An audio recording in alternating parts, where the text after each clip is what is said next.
iliyoandikwa na Yohane.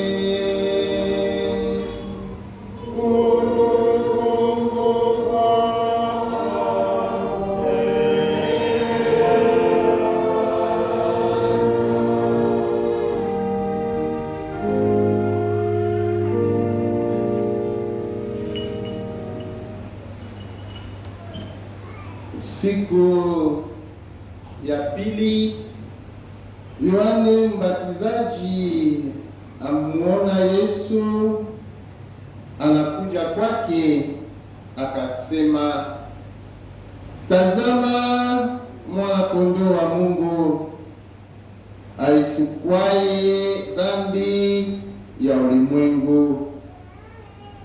Huyu ndiye niliyenena habari zake ya kwamba yuaja mtu nyuma yangu ambaye amekuwa mbele yangu, kwa maana alikuja kabla yangu, wala mimi sikumjua.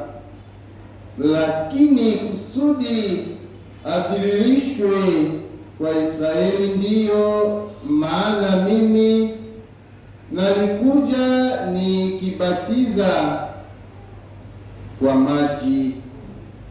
Tena Yohane akashuhudia akisema, nimemuona Roho akishuka kama ua kutoka mbinguni, naye akakaa juu yake. Wala mimi sikumjua, lakini yeye aliyenipeleka batiza kwa maji, huyu aliniambia, yeye ambaye utamuona Roho akishuka na kukaa juu yake, huyo ndiye abatizaye kwa Roho Mtakatifu.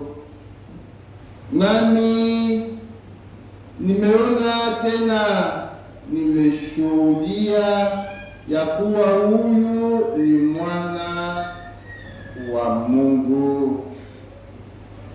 Neno la Bwana.